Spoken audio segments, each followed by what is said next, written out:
وسلام على عباده الذين اصطفى خصوصا على محمد المصطفى وعلى آله وأصحابه أولي الصدق والصفاء. أما بعد فقد قال الله تبارك وتعالى جل جلاله في القرآن المجيد والفرقان الحميد: أعوذ بالله من الشيطان الرجيم، بسم الله الرحمن الرحيم. إلا تنصروه فقد نصره الله إذ أخرجه الذين كفروا ثاني اثنين إذ هما في الغار إذ يقول لصاحبه لا تحزن إن الله معنا صدق الله مولانا العظيم وبلغنا رسوله النبي الكريم ونحن على ذلك من الشاهدين والشاكرين والحمد لله رب العالمين. والصلاة والسلام عليك يا سيدي يا رسول الله وعلى آلك وأصحابك يا حبيب الله. والصلاة والسلام عليك يا سيدي يا رسول الله وعلى آلك وأصحابك يا حبيب الله. والصلاة والسلام عليك يا سيدي يا رسول الله وعلى آلك وأصحابك يا حبیب اللہ. معزز علماء کرام، محترم حاضرین، اپنی گفتگو کا سلسلہ شروع کرنے سے پہلے عرض کرنا چاہوں گا کہ جتنے بھی میرے شاگرد لوگ ہیں جنہوں نے مجھ سے پڑھا ہے، اب ان کا شمار اپنے وقت کے صف اول کے علماء میں ہوتا ہے، اس لیے ان کو میری رائے سے مکمل طور پر اختلاف کرنے کا حق ہے. میں اس بات کو انہیں پابند نہیں سمجھتا کہ جو میری رائے ہو اس رائے کو وہ قبول کر لے. میں جو بات کتاب اللہ اور سنت رسول اللہ کے مطابق ان کی سمجھ میں آ جائے اس کی وہ ضرور پابندی کریں. اور اللہ کا شکر ہے کہ میں نے آج تک کوئی بات بغیر دیکھے کہ کی نہیں. مجھے یہ 59واں سال ہے تقریر کرتے ہوئے، مگر اللہ کا شکر ہے آج تک کوئی بات میری چیلنج نہیں ہوئی. ذاتی عداوتوں کی بنیاد پر متعدد مرتبہ مجھ سے جھگڑے ہوئے، لیکن بعد میں یہ بات لوگوں پر واضح ہو گئی کہ جھگڑا علم کا نہیں تھا، جھگڑا مقبولیت کا تھا. لوگ اس کو اچھا سمجھتے ہیں. اب اس میں میری کمزوری کیا ہے؟ یہ حضرت غوث الثقلین کی اولاد میں سے ہے. اب حضرت غوث الثقلین کی اولاد کوئی میری بہادری کا کام نہیں ہے. خدا نے مجھے اپنے فضل سے اس خاندان میں پیدا کیا ہے اور یہ میرا قصور نہیں ہے. جو آدمی جس باپ کے گھر پیدا ہوتا ہے وہ اللہ کا فیصلہ ہوتا ہے. اس کے بعد یہ کہ میں بہت کم عمر میں فارغ ہو گیا ہوا تھا، ادھر داڑھی مونچھ کا نشان نہیں تھا. تو اس وقت جو مرکزی جامع مسجدوں کے خطیب تھے ایک ایک ٹھوکر نہیں کھاتے تھے، روانہ ہو جاتے تھے. انہوں نے یہ پروپیگنڈا کیا تھا کہ آدمی پڑھا ہوا ہی نہیں ہے، اتنی عمر میں پڑھ کون سکتا ہے. لیکن جب میرے شاگرد آ کر کے مناظرے کرنے لگے اور کتابوں میں میرا ذکر ہونے لگا، مختلف مدرسوں کے جھگڑنے والے طالب علم میرے پاس آتے رہے اور آ کر پھنس جاتے رہے. مولانا بھی اسی سلسلے کے شاگردوں میں سے. میرے مطلب یہ مشہور تھا یہ ان پڑھ آدمی ہے. یہ مولوی غلام خان صاحب کے مدرسے میں 16 برس رہے ہیں اور بڑے فاضل استاد ہی ہے. میرے پاس ایسے تجربے کے طور پر پڑھنے کے لیے آئے اور مجھے آ کر کے کہنے لگے آپ پڑھائیں سبق. میں نے کہا آپ کو سبق بتا دیں کیسے کیسے پڑھنا ہے، میں رات کو مطالعہ دیکھ لوں گا، کل پڑھا لوں گا. انہوں نے کہا نہیں، اگر پڑھانا ہے تو ابھی پڑھاؤ، یہ موجود ہے، پوچھو. میں نے نکالو. ایک طرف جامع میں تعدد خبر کی بحث تھی، وہ جو میں نے ایک نظر سے دیکھی مجھے زبانی یاد ہے آج تک کہ ایک مبتدا کی کئی خبریں ہوں تو ان کے قاعدے کیا ہوتے ہیں. یہ اسی وقت مدھم سے پڑ گئے کہ انہوں نے سمجھا کہ پانی بہت گہرا ہے. کوئی شرح قائد کا سبق تھا، خاصے موٹے موٹے سبق تھے.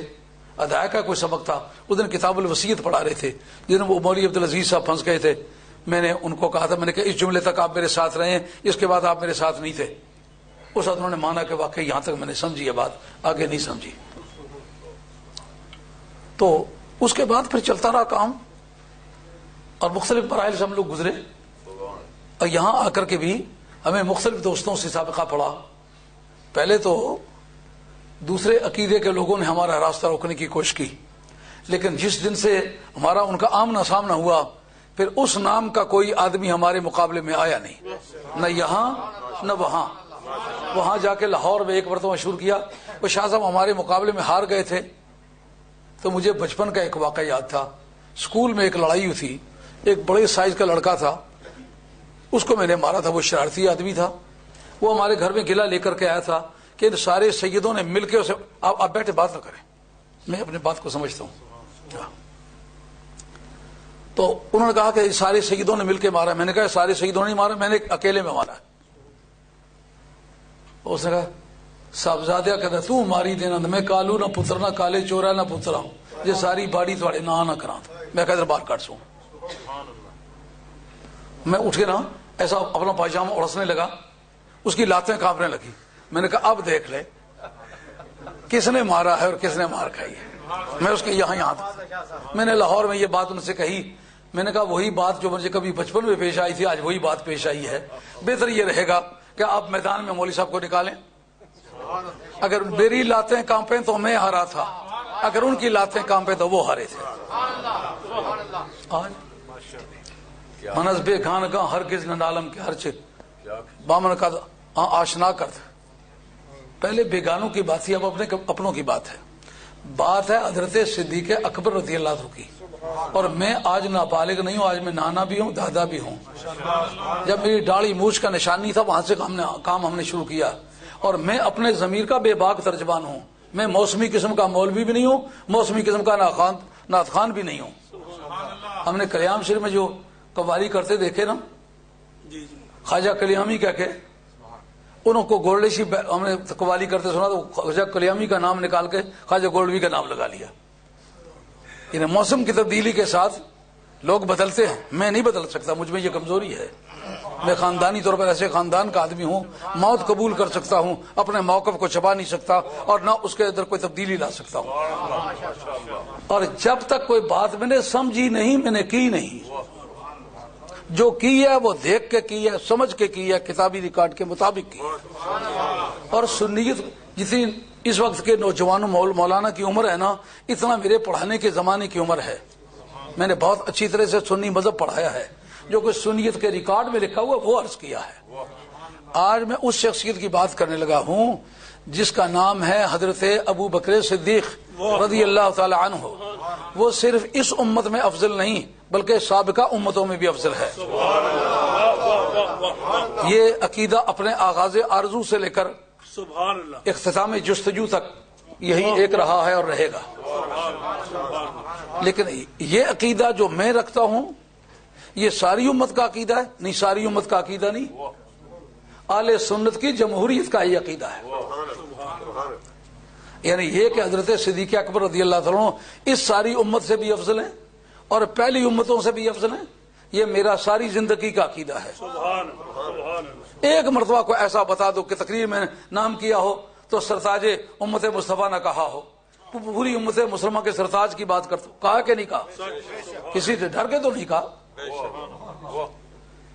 اگر اور کسی کو نہیں مار سکتے تو مجھے کس طرح مار سکتے ہو؟ علی کی اولاد میں سے میں کسی کو نہ ماروں تو مجھے مارنے کی پوزیشن میں کوئی نہیں ہے. ہاں یہ میرے سارے اکھاڑے دیکھے ہوئے ہیں. اب تو میں بوڑھا ہوا ہوں لیکن ان کو جوانی کے زمانے میں پتہ ہے جہاں ہماری آبادی تھی بدماشوں کی اتنی اکثریت تھی کہ پورے دنیا کے بدماش وہاں تھے. ایک ایک مرتبہ سب کو مارا تھا. اس وقت آئے ہوئے ہیں لوگ وہاں سے, ان سے پوچھا یہ بات ہوئی ہے نہیں ہوئی, تو اس سے میں گھبرانے والا بندہ نہیں ہوں. حضرت ابو بکر صدیق رضی اللہ عنہ کی ذات پاک کو کہا امت مسلمہ کا سرتاج, اور صرف اس امت کا سرتاج نہیں پہلی امتوں سے بھی افضل ہے. لیکن یہ عقیدہ میرا ہے, میرے سلسلے کے بزرگوں کا ہے, اہل سنت کی جمہوریت کا ہے.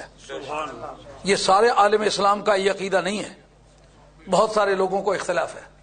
اب ہم خود اپنے عقیدے کی تعلیم دیتے ہیں کہ حضرت صدیق اکبر کو افضل جانو.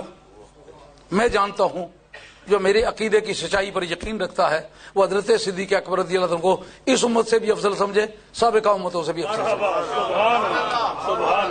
اور میں نے جو کتاب لکھی ہے 600 صفحے سے زیادہ, اس میں غالباً 100 صفحے کے ہیر پھیر میں نے صرف اسی بات پر گفتگو کی ہے کہ افضل البشر بعد الانبیاء, یہ لفظ لے کر کے میں نے اس پر گفتگو کی ہے. یہ کسی کے ڈر کی وجہ سے نہیں کی. پہلی جو میری تقریر ہے جس پر ان کو جھگڑا شروع ہوا اس میں نے ٹی وی پر یہ بات کہی ہے. لیکن یہ کہنے سے عاجز ہے کہ وہ افضل نہیں مانتا, نہیں, میں نے افضل مانا ہے, مانتا ہوں, مانتا رہوں گا. نعرہ تکبیر, نعرہ رسالت, نعرہ حیدری, نعرہ غوثیہ, مفکر اسلام. اب تو اس سلسلے